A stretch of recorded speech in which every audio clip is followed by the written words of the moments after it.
확정되면 이후 사법적 절차가 최소화되어 재판과 행정자원 소모가 줄어들기 때문에 사법자원 소모 또한 최소화된다는 점입니다. 반대측에서 사회적 비용 절감에 대한 변론하는 주장으로 사형 집행까지의 긴 법적 절차 등이 오히려 비용이 더 든다는 변론이 나왔습니다.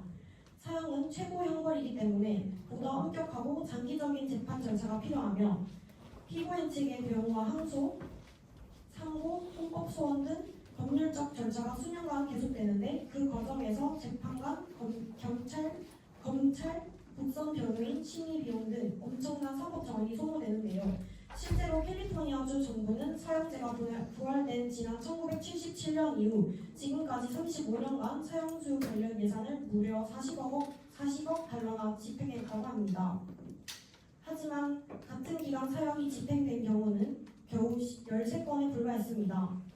그렇기에 사형 폐지론자들은 사형수 한 명을 처형하는데 3억 770만 달러가 쏟아부은 셈이며 사형제를 폐지할 경우 매년 1억에서 1억 3천만 달러의 예산을 절감할 수 있다고 주장합니다. 또한 사형은 실제 집행이 거의 없어서 종신수감 비용은 여전히 발생합니다. 대한민국의 경우 1997년 12월 이후 사형 미집행 상태이므로 사실상 사형수도 무기징역수와 동일하게 수감 중이기 때문에 사형을 선고하더라도 결국 세금으로 평생 수용하는 현실은 같습니다. 현재 한국에서는 약 50명 이상의 사형수가 있으나 이들은 20년에서 30년 넘게 일반 수용자들보다 더욱 엄격하게 관리되며 수감 중이기에 비용은 더 많이 발생할 수도 있다는 점입니다. 찬성 측의 마지막 주장은 정의 실현과 피해자 보호가 필요하다는 것입니다. 사형은 피해자와 그 유족의 상처를 조금이나마 치유하고 정의가 실현되었다는 사회적 믿음을 줄 수 있습니다. 죄에는 그에 합당한 벌이 있어야 한다는 말처럼 극악무도한 살인, 아동 성폭행, 살해 등 인간의 존엄성을 짓밟는 범죄에 대해서는 그에 상응하는 최고의 형벌인 사형이 내려져야 정의가 실현된다고 보며 피해자와 유가족의 분노, 고통에 대한 도덕적 보상이 필요하다는 것으로 유가족의 입장에서는 피해자는 돌이킬 수 없는 고통을 당했는데 가해자는 살아 교도소에서 보호받고 있는 현실은 유가족에게 2차 가해가 될 수 있습니다. 사형은 유일하게 완전한 응징이 될 수 있으며 용서받지 못할 범죄는 용서 없이 단죄받아야 한다는 도덕적 정의와 실현수단입니다. 또한 얼마 전 출소한 조두순 사건 관련을 시작으로 가해자의 사형을 요구하는 청원이 다수 나오고 있습니다. 조두순 사건에 대해 간략히 말씀드리자면 2008년 12월 사건이 발생하였고 당시 57세의 가해자 조두순이 초등학교 귀가 중인 피해자인 8세의 여아를 교회 화장실로 유인하여 성폭행 및 중상을 입힘으로 인해 장과 생식기 파열로 평생 치료가 필요한 심각한 후유증을 입었으나 알코올 의존이나 충동 조절력 부족 등으로 극악한 범죄 형태에 비해 징역 12년형이라는 매우 짧은 형량을 선고받았습니다. 이렇게 피해자의 삶은 사실상 영구적으로 파괴되었는데 가해자는 12년 만에 자유의 몸으로 사회 복귀하여 국민 여론은 이런 범죄자에게도 생명권이 필요한지 정의가 살아있는지 등 크게 분노하였습니다. 이로 인해 다수의 사람들이 조두순이 사형을 선고받았다면 정의가 실현되었다고 느꼈을 것이라고 주장했는데요. 실제로 당시의 여론조사에서 국민의 70% 이상이 조두순에 대한 사형 선고를 원했습니다. 극악무도한 범죄자 조두순의 출소 직전과 이후 피해자 가족은 지역을 떠나야 할지도 모른다는 불안에 시달렸는데도 가해자와 피해자가 물리적으로 가까운 곳에 다시 존재한다는 현실은 사형을 통해 가해자의 영구 격리와 종결이 이루어지지 않았다는 점에서 피해자 보호 실패로 인식됩니다. 조두순은 알코올 의존, 충동 조절력 부족 등으로 정신감정 결과가 있었음에도 형량이 매우 짧았고 출소 이후에도 재범 가능성 논란이 끊이지 않았는데 이로 인해 지역 주민과 사회 전반의 불안과 공포심이 극대화되었습니다. 이러한 근거로 정의 실현과 피해자의 보호를 위해 사형제도는 필요하다는 것인데요. 이 외의 근거로 무기징역에도 사면과 가석방 가능성이 있으며 탈옥이나 교도소 내 다른 수감자나 교도관에 대한 폭력 가능성도 존재하기 때문에 피해자 보호 및 사회의 안전도 확보되며 국민 다수가 요구하는 정당한 형벌입니다. 여론조사에서 중대한 살인범죄에 대한 사형 찬성 비율은 한국을 포함하여 70%에서 80% 이상인 경우가 많은데요. 사법은 국민의 정의감에 기초해야 하며 국민 감정과 괴리된 판결은 정의의 실현이 아니라고 판단됩니다.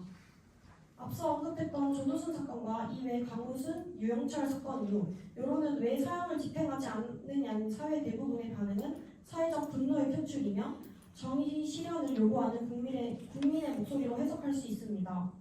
또한 범죄 피해자 혹은 유족은 국가에 의해 법적으로 보호받아야 할 약자이기 때문에 범죄자를 사회로부터 격리하는 것만으로는 부족하고 국가가 책임지고 응징하는 것이 진정한 보호라는 찬성 측의 주장입니다. 이에 대한 반대 측의 반론입니다. 정의는 냉정한 판단이지 분노에 대한 보복이 아니라는 주장인데요. 사형이 실제로 응고라는 이름을 빌린 국가적인 복수일 뿐 도덕적, 법적 정의를 실현하는 방식은 아니라는 것입니다. 피해자나 유가족의 고통은 이해하지만 국가는 분노의 도구가 아니라 이성을 유지해야 하는 존재이며 정의는 생명 존중 위에 세워져야 합니다. 생명은 절대적인 가치고 인권적인 시각에서 심지어 죄를 지은 자라도 함부로 부탈할 수 없으며 생명을 빼앗는 방식으로 정의를 실현하려는 시도는 오히려 국가가 또 하나의 살인을 저지르는 것으로 범죄자의 생명을 국가가 제거함으로써 정의를 실현한다면 그 정의는 누구의 생명도 안전하게 만들 수 없습니다. 이뿐만 아니라 국민 정서로 정의를 판단하면 위험할 수 있는데요. 여론이나 감정은 일시적이고 감정적일 수 있기 때문에 사법 정의는 법리와 인권, 헌법 가치에 근거해야 하며 여론이 재판을 좌우하게 되면 중세적 마녀 사냥과 다를 바가 없다고 보입니다. 또한 사형은 피해자 보호에 효과적이지 않습니다. 사형은 피해자의 생명이나 고통을 회복시키지 못하며 사형 집행이 되더라도 유가족의 슬픔이나 트라우마가 해결되지 않고 오히려 사형제 유지로 인해 사건 재조명, 반복 보도, 긴 소송 등으로 유가족의 고통이 장기화되는 경우도 있는데요. 이에 심리학적 근거로 피해자 유가족들이 사형 집행 이후에도 우울감과 불안감, 삶의 공허함을 지속적으로 호소하는 경우가 존재한다는 점입니다. 사형이 아니더라도 무기징역도 실질적인 사회보호가 가능합니다. 가해자를 사회로부터 격리한다는 목적은 무기징역으로도 충분히 달성이 가능하며 사형 없이도 가석방 없는 종신형, 종신독방형 등 대체제를 통해 사회 안전 확보가 가능하다는 의견의 사례로 유럽의 독일과 노르웨이 등의 다수 국가는 사형 없이도 중범죄자에 대한 평생 격리 형벌을 운영 중인 것으로 현실적인 대안으로 볼 수 있습니다.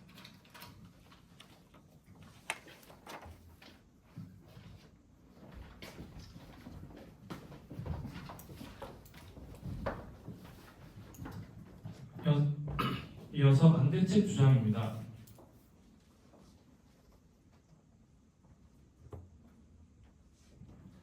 반대측 주장으로는 윤리적으로 올바르지 않다는 것과 오판 가능성이 있다는 것, 인권 국가로서의 기준이 미달한다는 주장이 있었습니다. 일단 첫 번째로 윤리적으로 올바르지 않다는 문제인데요. 사형은 엄밀히 한 사람의 생명권을 앗아가는 행위입니다. 헌법이나 국제인권선언에서는 모든 인간은 생명을 존중받을 권리가 있다고 명시되어 있습니다. 또한 대한민국 헌법 제10조에서는 국가는 국민의 기본적 인권을 보장할 의무가 있다고 규정하고 있습니다. 유엔 자유권규약위원회 제6조에서도 법률에 의해 생명권이 보호되어야 한다는 내용을 담고 있습니다. 그렇게 생명권은 어떻게 해서라도 침해받지 않아야 할 권리라고 생각합니다. 게다가 사형수는 악의 성격만이 특화된 존재가 아니라 어떤 면에서는 다 같은 인간에게 교화의 가능성을 배제할 수는 없습니다. 실제로 연세대 교육대학원에서 발표한 논문에 따르면 대부분의 사형수들은 과거에 아버지의 자살, 어머니의 폭력 등 안 좋은 환경에 자란 것이 성인이 되어 표출되고 있는 것으로 분석되고 있습니다. 그렇게 사형수들에게도 후에 뉘우칠 기회와 교화의 기회를 제공해야 하고 생명권을 존중받아야 합니다. 이렇게 윤리적인 문제로 인해 사형제도는 필요하지 않다는 것이 반대측의 첫 번째 주장이었습니다. 여기에 찬성 측의 반론으로는 반대측에서 말했듯 헌법 제10조에 의해 생명권을 보장받아야 한다는 것은 맞다고 생각합니다. 하지만 헌법 제37조 2항에서는 국민의 모든 자유와 권리는 국가안전보장, 질서유지 또는 공공복리를 위하여 필요한 경우에 한하여 법률로서 제한할 수 있다고 명시되어 있습니다. 또한 사형의 대체 형벌로 자주 제시되는 형벌로 절대적 종신형이 있습니다. 이는 범죄자의 평생을 억압하기에 오히려 이 형벌이 윤리적으로 더 벗어난다는 의견도 있습니다. 그렇게 살인죄와 같이 국가안전에 위험이 되는 행위에는 충분히 생명권도 제한할 수 있기에 윤리적으로 문제가 되지 않는다고 생각합니다. 다음은 반대 측의 두 번째 주장, 오판 가능성이 있다는 것입니다. 사법 시스템도 완전하지 않기 때문에 무고한 사람이 사형당할 가능성은 언제든 존재하고 있습니다.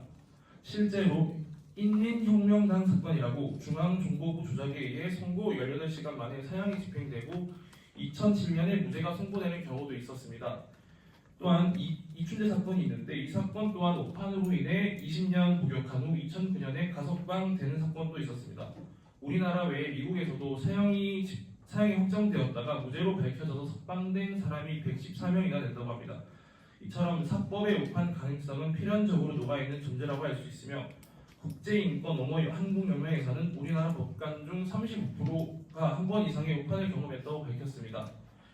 앞의 사건처럼 오판으로 인해 억울하게 교도소에 복역을 하거나 사형수의 경우에는 되돌릴 수 없는 결과를 낳게 됩니다.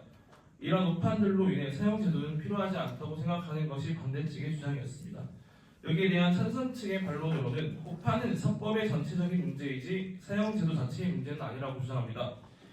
오판을 줄여가는 노력은 당연히 있어야겠지만 오판이 사형제도를 반대하는 이유가 되지는 못합니다.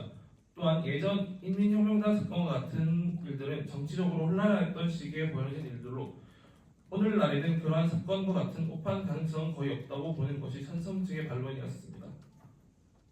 반대 측의 마지막 주장은 인권 국가로서의 기준이 미달한다는 것입니다. 2024년 기준으로 유엔 회원국 193개국 중 약 70%인 140여 개국이 사형을 폐지하거나 사실상 폐지한 상태입니다. 또한 유럽 연합 가입국은 사형 폐지가 필수 조건이며 국제사회에서는 사형 국가에 대한 외교적 압박도 존재하고 있습니다. 그렇게 우리나라에서는 사형 제도를 완전히 폐지하여 인권 국가로서의 면모를 보여야 한다는 것이 반대 측의 주장입니다.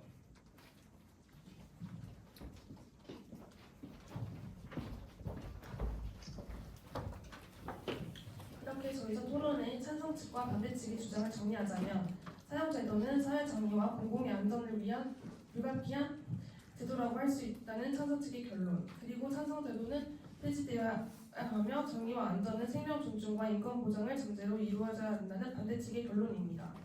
그리고 저희가 사형제도에 대해 이야기하고 공부하기 전까지는 대한민국도 사형 유지국이어야 한다는 의견이었으나 이번에 사형제도에 대해 공부하면서 무작정 사형제도를 실질적 집행하기에는 현실적인 면에서 윤리적인 문제나 사회적인 문제 등의 큰 어려움이 있을 거라는 의견이 있었던 반면에 국민의 세금으로 범죄자의 수감 비용이 절감되기 때문에 이를 방지하고 무엇보다 극악무도한 범죄자의 경우 재범의 위험이 있고 피해자가 두려움에 떨며 살아가는 것이 아닌 피해자의 보호가 우선이기 때문에 사형이라는 최고형 결집행이 필요하다는 조원들의 의견이 있었습니다.